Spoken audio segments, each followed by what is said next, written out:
ഇന്ന് ചിത്തിര നമ്മുടെ പൂക്കളം സീരീസിന്റെ രണ്ടാമത്തെ ദിവസമാണല്ലേ. അപ്പൊ നമ്മുടെ ഇന്നത്തെ പൂക്കളം എങ്ങനെയാണ് ഇടണമെന്ന് നോക്കിയാലോ. ഇന്നാണെങ്കിൽ രാവിലെ നന്നായിട്ട് മഴയൊക്കെ പെയ്യുന്നുണ്ടായിരുന്നു. ഞാൻ വിചാരിച്ചു, ഞാൻ കുളിച്ചുകൊണ്ടിരിക്കുമ്പോഴൊക്കെ മഴ പെയ്യായിരുന്നു. ഞാൻ വിചാരിച്ചു നനഞ്ഞുകൊണ്ട് ഇന്ന് പൂവിടേണ്ടി വരും, എങ്ങനെ പൂവിടുന്നൊക്കെ ആലോചിച്ചിരുന്നപ്പോഴേക്കും മഴ പോയിട്ടോ.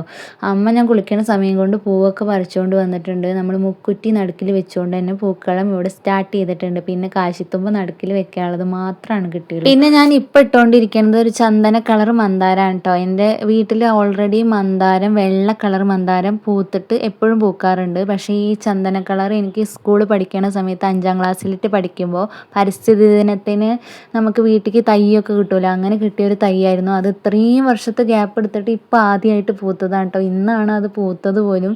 ഭയങ്കര സന്തോഷമായി, കാരണം അതെങ്കിലും നമ്മളെ രക്ഷിച്ചല്ലോ. ബാക്കിയുള്ളതൊന്നും ഈ സമയം ഓണാണെന്ന് പറഞ്ഞിട്ടൊന്നും പൂത്തിട്ട് കാണാൻ. എന്തായാലും അതിനെങ്കിലും നമ്മളോടൊരു കരുണ തോന്നിയില്ലോ. പിന്നെ ഞാൻ ചെമ്പരത്തിയാണ് ഇട്ടത്. ഇത് ഞങ്ങളുടെ വീട്ടിലുണ്ടായി 3 ചെമ്പരത്തി ഉണ്ടായിരുന്നു.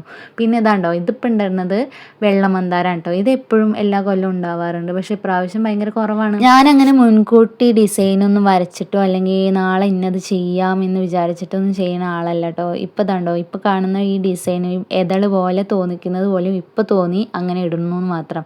പൂവ് എങ്ങനെയാണോ നമുക്ക് കിട്ടണത് അതിനനുസരിച്ച് അപ്പം തന്നെ ഞാൻ ഇട്ടുകൊണ്ടിരിക്കുമ്പോൾ നമ്മൾ എന്താണോ മനസ്സിൽ വരുന്നത് അതങ്ങോട്ട് ഇടുകയാണ് ചെയ്യാറ് കേട്ടോ. അല്ലാണ്ട് വരച്ചിട്ടൊക്കെ ഇടാൻ നിന്ന് കഴിഞ്ഞാൽ ആഗ്രഹമില്ല കഴിഞ്ഞിട്ടല്ല, പക്ഷേ ചിലപ്പോൾ പൂവ് തികയാതെ വരും. പിന്നെ നമ്മൾ ഈ ചാണകത്തിൽ ഈ ഒട്ടിച്ചിട്ടുള്ള രീതിയിലാണല്ലോ, അപ്പോൾ വരച്ചിട്ട് എത്രത്തോളം ഇടാൻ പറ്റും. പിന്നെ കുഞ്ഞു പൂക്കളൊക്കെ വേണ്ടി വരും. അതാണെങ്കിൽ ഇവിടെ കുഞ്ഞു പൂക്കളൊന്നല്ല, ഉള്ള പൂക്കൾ തന്നെ കുറച്ചേ ഉള്ളൂ. അപ്പോൾ നമ്മളിങ്ങനെ പതിപ്പിച്ചിട്ട് വെക്കുമ്പോൾ ഇങ്ങനത്തെ ഡിസൈനൊക്കെ തന്നെ പറ്റുള്ളൂ കേട്ടോ.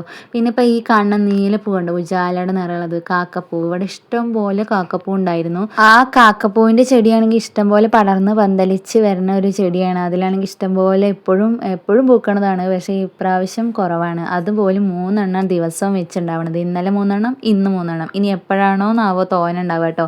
അതിൻ്റെ ഒരു നീല വല്ലാത്തൊരു നീല തന്നെയാണ്.